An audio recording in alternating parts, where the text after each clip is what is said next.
ఇప్పుడు ఇందులో ముగ్గురు రాక్షసుల యొక్క సంహారం ఉంది దుర్గా సప్తశతిలో. ఈ ముగ్గురు రాక్షసుల యొక్క సంహారము చెయ్యడమేనా అందులో ఉన్నది, ఇంకేమైనా ఉందా అంటే మళ్ళీ ఇందులో మీరు ఏరుకోవడానికి ముత్యాలు ఉన్నాయి. అవి పెద్దలు ఏం చెప్తారంటే 1వ అధ్యాయం, 4వ అధ్యాయం, 5వ అధ్యాయం, 11వ అధ్యాయం ఈ 4ంటిని కవచముల కింద చెప్తారు. ఇవి ఎంత శక్తివంతములంటే ఇంకా దుర్గా సప్తశతి పారాయణ చేసినటువంటి వాళ్ళకి తెలుస్తుంది దాని శక్తి ఉందో. 1వ అధ్యాయం చతుర్ముఖ బ్రహ్మగారు అమ్మవారిని స్తోత్రం చేశారు. 4వ అధ్యాయంలో దేవేంద్రుడు అమ్మవారిని స్తోత్రం చేశాడు. 5వ అధ్యాయంలో దేవతలు అమ్మవారిని స్తోత్రం చేశారు. 11వ అధ్యాయంలో నారాయణీ స్వరూపంగా అమ్మవారు స్తోత్రం చేయబడింది. స్తుతి అంటే స్తోత్రము అంటే స్తుతి చేయడం. ఆ స్తుతి చేయడం కూడా మనకి రాదు. 4 అధ్యాయములలో 1, 4, 5, 11 అధ్యాయాలలో చేయబడినటువంటి స్తోత్రం ఏముందో ఈ 4 అధ్యాయములు అత్యంత శక్తివంతమైనటువంటి అధ్యాయాలు. వీటిని పారాయణ చెయ్యండి ఏం చెప్తారు. చండీ హోమమే చెయ్యాలని లేదు, చేస్తే చాలా మంచిది, నేను కాదంటలేదు. హోమం చేసినప్పుడు ఆ దేవతే వచ్చి స్వీకరిస్తుంది హవిస్సుని. మీరు నియమంగా అంటే ఆ శౌచాన్ని పాటిస్తూ ఈ అధ్యాయాల్ని పారాయణ చేశారనుకోండి, ఏమిస్తుంది అని నన్ను అడిగారు అనుకోండి, ఈ ట్యాబ్లెట్ వేసుకుంటే తలకాయ నొప్పి తగ్గుతుందండి, ఈ ట్యాబ్లెట్ వేసుకుంటే కడుపు నొప్పి తగ్గుతుందండి. ఏమంటే మేము 1, 4, 5, 11 పారాయణ చేస్తే మాకేం వస్తుందండి అని అడిగారు అనుకోండి, నేనేమనాల్సి ఉంటుందంటే నీకేం రాదండి అని అడగాల్సి ఉంటుంది. ఎందుకంటే ఇది వస్తుందని చెప్పడం కుదరదు కాబట్టి. ఏదైనా వస్తుంది. ఎందుకో తెలుసా, ప్రథమ చరిత్ర, ద్వితీయ చరిత్ర, తృతీయ చరిత్ర అని ఎందుకు విడతీశారంటే అంటే ఉన్న సమయంలో చెప్పాలి కాబట్టి నేను అలా ప్రయత్నం చేస్తున్నాను. మహాకాళి, మహాలక్ష్మి, మహాసరస్వతి స్వరూపాలుగా అమ్మవారిని చెప్పారు. ఇది మీరు పట్టుకోవాలి తత్వాన్ని. ఈ 3 చరిత్రల్లో మొదటి చరిత్ర మహాకాళి స్వరూపం, 2వ చరిత్ర మహాలక్ష్మి స్వరూపం, 3వ చరిత్ర మహాసరస్వతి స్వరూపం. ఇప్పుడు మీరు బాగా గుర్తుపెట్టుకోండి, లోకంలో మీకు ఏది కావాలన్నా ఇవ్వగలిగినటువంటివి ఈ 3. మహాకాళి పటుత్వం, ఆరోగ్యం, బలం, శత్రువుల మీద జయం, కార్యసిద్ధి, మనస్సుకి జలం, ఇవి ఏవి కావాలన్నా కాళీ స్వరూపం యొక్క అనుగ్రహం. బాహ్యంలో ఐశ్వర్యం కావాలన్నా, సుఖం కావాలన్నా, సంతోషం కావాలన్నా, ఉన్నది అనుభవించాలన్నా, మనశ్శాంతితో ఉండాలన్నా మహాలక్ష్మి స్వరూపం యొక్క అనుగ్రహం ఉండాలి. మీకు విన్నది లోపల బాగా పట్టుకోవాలి, అనుష్ఠాన పర్యంతంలోకి రావాలి, మీ కీర్తి ప్రకాశించాలి, మహాసరస్వతి స్వరూపం యొక్క అనుగ్రహం ఉండాలి. ఇప్పుడు ఈ 3 అనుగ్రహాలు ఒక తల్లివే. ఒక తల్లే వేషం మారుస్తుంది అంతే, తత్వం ఒకటే. బాగా గుర్తుపెట్టుకోండి. మీకు నేను ఒక ఉదాహరణ చెప్పాలంటే, డిస్ట్రిక్ట్ కలెక్టర్ అండ్ మెజిస్ట్రేట్ అని ఉంటుందో పోస్టు.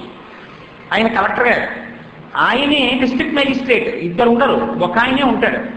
ఆయనకి తీర్పు చెప్పాలనిపించింది అనుకోండి, తీర్పు చెప్పేయచ్చు. ఆయన ఫైర్ అన్నాడు అనుకోండి, పోలీసులు తుపాకులు పెట్టి కాల్చేయచ్చు. ఆయన ఛార్జ్ అన్నాడు అనుకోండి, లాఠీలు పెట్టి కొట్టేయచ్చు. ఆయనే వీడికి ఒక పట్టా ఇవ్వండి అన్నారు అనుకోండి, భూమి పట్టా ఇచ్చేయచ్చు. ఆయనే ఇక్కడ ఒక స్కూల్ పెట్టండి అన్నాడు అనుకోండి, పెట్టచ్చు. ఆయనే ఆ ఆఫీస్లో ఆయన పని చేస్తుండకపోయినా ఆయన ఆఫీస్లోకి వెళ్ళి ఓ ఫైల్ తీసి సీజ్ చేసి వెళ్ళిపోవచ్చు. ఇన్ని అధికారాలు ఆయనలోనే ఉన్నాయి. ఆయన మెజిస్ట్రేట్గా ఉండాలనుకున్నప్పుడు మ్యాజిస్ట్రేట్, కలెక్టర్గా ఉండాలనుకున్నప్పుడు కలెక్టర్, ఆయన సర్ప్రైజ్ చెక్ చేయాలనుకున్నప్పుడు డిస్ట్రిక్ట్ అథారిటీ, ఒక ఎన్నికలు జరుగుతున్నప్పుడు ఆయన డిస్ట్రిక్ట్ రిటర్నింగ్ ఆఫీసర్. ఆయా పరిస్థితిని బట్టి అత్యున్నతమైన అధికారిగా ఆయన అయిపోతున్నాడు. దేనివల్ల? మీరే వేసుకున్నటువంటి ఒక ఆర్డర్ వల్ల, మనుష్య నిర్మితమైన ఒక ఆర్డర్ అది. దానివల్ల కలెక్టర్ కన్నా అధికారాలు వచ్చాయి. వేదం ఇచ్చినటువంటి అధికారం, ఈశ్వరుడు తనంత తానుగా కల్పించుకున్న అధికారం. ఇప్పుడు అమ్మవారు సరస్వతిగా తెల్లబట్టలేసి కూర్చుంది, మీకు జ్ఞానం ఇచ్చేస్తుంది. మీకేం అభ్యంతరమా? ఆవిడే పచ్చటి బట్ట కట్టు కూర్చుంది, ఐశ్వర్యం ఇచ్చేస్తుంది. ఆవిడే నల్లటి బట్ట కట్టు కూర్చుంది, నీకు కావలసిన ఆరోగ్యం, శక్తి సమస్తం ఇస్తుంది. ఆవిడే వేషం మారుతుంది. లక్ష్మి ఒకరు, సరస్వతి ఒకరు, లేకపోతే పార్వతి ఒకరు ఉంటారని మాత్రం మీరు అనుకోకండి. ఒక్కరే ఉంటారు. వారే పైన ఉన్నటువంటి వస్త్రాన్ని మారుస్తారు, అంటే రూపాన్ని మారుస్తుంది. మారిస్తే ఆ ఒక్కరే మీకు అన్నీ ఇస్తారు. ఆ ఒక్క పరాశక్తిని మీరు దుర్గా అనండి, చాముండా అనండి, మహాసరస్వతి అనండి, లక్ష్మి అనండి, కాళీ అనండి, శారదా పరమేశ్వరి అనండి, అఖిలాండేశ్వరి అనండి, సుగంధ కుంతలాంబ అనండి, చాముండా అనండి, మీ ఇష్టం ఏ పేరుతో పిలవండి. కానీ ఆవిడ మాత్రం మీకు అన్నీ ఇవ్వగలదు. ఇది నిరూపించడం దుర్గా సప్తశతి యొక్క లక్షణం. అందుకే చండీ హోమం అంత శక్తివంతమైంది. ఇప్పుడు మీరు నన్ను ఒక మాట అడుగుతారు, మరి ఈ కోపం అనేటటువంటి మాట ఆరాధనలోకి ఎలా సమన్వయం అవుతుందండి? మరి ఆవిడ ధర్మమునకు హాని చేసిన వాళ్ళ మీద కోపంతో ఉంటే కదా. ధర్మానికి హాని చేసిన మధుకైటభుల్ని సంహరించింది, ధర్మానికి హాని చేసినటువంటి మధుకైటభుల్ని సంహరించింది, మహిషాసురుణ్ణి సంహరించింది, ఆ తల్లి శుంభుల్ని సంహరించింది. మరి మేము ఉపాసన కొరకు ఆవిడ ప్రసన్నమూర్తి అని అనుకోవడం ఎలా భావనలో? మీకు నేను బాగా తేలిక మాట ఒకటి చెప్తా. మీ దగ్గరికి వచ్చి చేతకాని వాళ్ళు కొన్ని మాటలు చెప్తుంటారు లోకంలో సాధారణంగా. అమ్మో ఉగ్రస్వరూపం అండి అంటుంటారు. మీరు బాగా గుర్తుపెట్టుకోండి, నేను ఇవాళ చెప్తున్న మాట. ఉగ్రస్వరూపము అందరి పట్ల కాదు, ఆమె ప్రసన్నమూర్తియే. కాళికాదేవి రామకృష్ణ పరమహంసకి గొప్ప జ్ఞానం ఇచ్చింది. ఏం మీకు అనుమానమా? మీరు రామకృష్ణ పరమహంస జీవితాన్ని చదవలేదా? మరి కాళీ స్వరూపాన్ని ఉపాసన చేసి రామకృష్ణ పరమహంస అంత గొప్పవారు అవ్వలేదా? ఇప్పుడు ఇక్కడ గురు పరంపర చెప్తూ చెప్పారు. నృసింహస్వామి వారిని అంత ఆరాధన చేసినటువంటి నృసింహ భారతీ స్వామి వారి శృంగగిరి పీఠానికే మణిపూసయ్యి అంత కీర్తి ప్రతిష్టలను తీసుకొచ్చారు. అటువంటి నరసింహ స్వరూపాన్ని ఆరాధన చేసినటువంటి వారు అంత గొప్పవారు కాలేదా? మీరు ఎలా పట్టుకున్నారన్న దాన్ని బట్టి మీకు ఫలితం ఉంటుంది. నేను ఒక్క మాట చెప్తాను, బాగా గుర్తుపెట్టుకోండి. గంగా నది ఒక చోట పర్వతం నుంచి కింద పడిపోతుంది. అలా ఇలా కాదు. రంగతుంగ తరంగ సంఘములతో, రంజిల్లు ఘోషంబుతో, బంగారంబగు పొంగుతో, నురగతో, పువ్వాట కుంపర్లతో, భంగులు సల్పుతో జంగలించు తన భూభాగము నుండి జారను. పైనుంచి కిందకి జారిపోతుంది ఆకాశం నుంచి. అంత దూరంలో 10 కిలోమీటర్ల దూరంలో గంగ ఉందనగా ఇక్కడ మీకు గుండె బలహీన పడిపోతుంది. అంత జరి, అంత చప్పుడు అలా పడుతోంది. ఇప్పుడు మీరు ఎలాగో అలా కష్టపడి దగ్గరికి వెళ్ళి చూశారు. అక్కడి నుంచి బండ మీద ఆవిడ పడుతూ ఉంటే మళ్ళీ అంతెత్తు పైకి లేస్తోంది తుంపర. ఇప్పుడు ఆ గంగా స్నానం గొప్పది.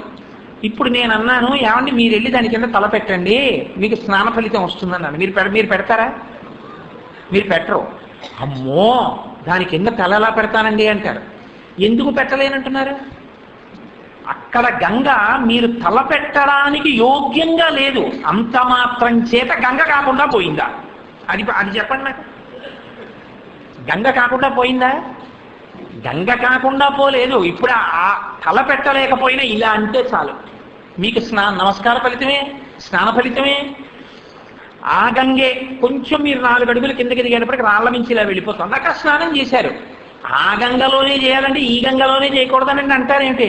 అందరూ మీరు ఎవరి మీద కోపంతో ఉందో అమ్మవారు తెలుసుకోకుండా ఆవిడ ఉగ్రస్వరూపం అనకూడదు.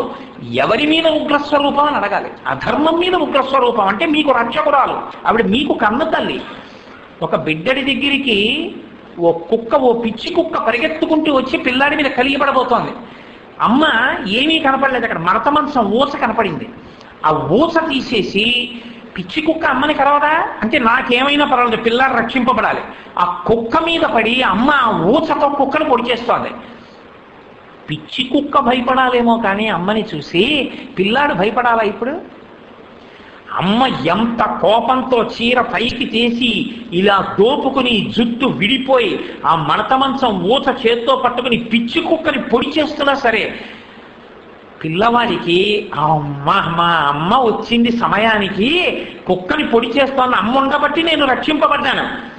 ఇప్పుడు మీకు భయమా పిచ్చి కుక్కకి భయమా? నాకు చెప్పండి. పిచ్చి కుక్కకి భయం, నువ్వెందుకు ఉగ్రస్వరూపం ఉంటున్నావు? మా అమ్మ ఉగ్రస్వరూపం అంటే అందులో ఇంక నేను ఈ అమ్మ దగ్గర ఉన్నాను అనగలవా నువ్వు? అమ్మ ఉగ్రస్వరూపం నీకు కాదు, అధర్మానికి ఉగ్రస్వరూపం నీకు అమ్మ. అలాంటి అమ్మ దగ్గరికి వెళ్ళి అమ్మ నా కోసమని చెప్పి అమ్మ పిచ్చి కుక్క మీద ఊచపట్టుకుని వెళ్ళిపోయావా నా తల్లి, నిన్ను కరవదామ్మా నా కోసం వెళ్ళావా?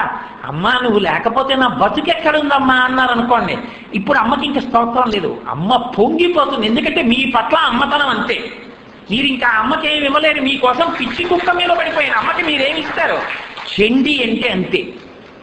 చండి అంటే మన కోసమని అధర్మం మీదకి విరుచుకుపడి మనని కాపాడదామని నిరంతరం ప్రయత్నిస్తున్న తల్లి. అమ్మా అని ఇలా అన్నాం అనుకోండి, అబ్బా వీళ్ళు నా బిడ్డలరా అని పొంగిపోయి హక్కును చేర్చుకుని కాపాడే మాతృస్వరూపిణి మీకు. చేతకాని వాళ్ళు చెప్తారు ఉగ్రస్వరూపం అని. ఉగ్రస్వరూపం మీకు కాదు, నాకు కాదు, రాక్షసులకి ఉగ్రస్వరూపం. అందుకని ఆవిడ ధర్మమును కాపాడడానికి ఆ స్థితిని పొందుతూ ఉంటుంది. అందుకే యథాయథాహి సాధూనాం దుఃఖం భవతి దానవ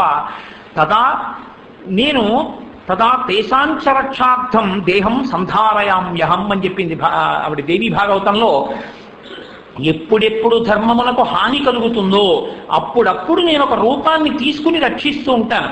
అందుకే విష్ణువు అమ్మవారు ఇద్దరు అభేదం. నారాయణ నారాయణి ఇద్దరి పని ఒకటే. ఆయన పరిత్రాణాయ సాధూనాం వినాశాయ చతుష్కృతాం ధర్మ సంస్థాపనార్థాయ సంభవామి యుగే యుగే. ఆవిడ అంతే. ఆవిడ కూడా ఏం చెప్తుందంటే ఎప్పుడెప్పుడు ధర్మమునకు హాని కలుగుతుందో అప్పుడప్పుడు సంభూతాసురనాచాయ దేహం నేను అప్పుడప్పుడు సంధారయామ్యహం, నేను ఒక రూపాన్ని తీసుకుంటూ ఉంటాను అని ఆవిడ చెప్పింది. ఇద్దరి ప్రతిజ్ఞలు ఒకటే. స్త్రీ రూపంగా విష్ణువు లోకాన్ని రక్షిస్తే నారాయణి, పురుష రూపంగా రక్షిస్తే నారాయణ. ఇద్దరిది స్థితికార లక్షణం, ఇద్దరిది రక్షించే లక్షణం, ఇద్దరిది కాపాడే లక్షణం. అందుకే విష్ణువు యొక్క స్త్రీ స్వరూపం వైష్ణవి లేదా నారాయణి, పురుష స్వరూపం విష్ణువు. అందుకే ఇద్దరు అలంకార ప్రియత్వం తప్పించి ఇద్దరు వేరు వేరు అని మీరు భావన చేయకూడదు. తత్వాన్ని పట్టుకోగలిగితే. అందుకే విష్ణువుకి అవతారాలు, అమ్మవారికి అవతారాలు. ఎందుకు అవతారాలంటే సరదా కాదు, అలా వచ్చి లోకాన్ని రక్షించాలి.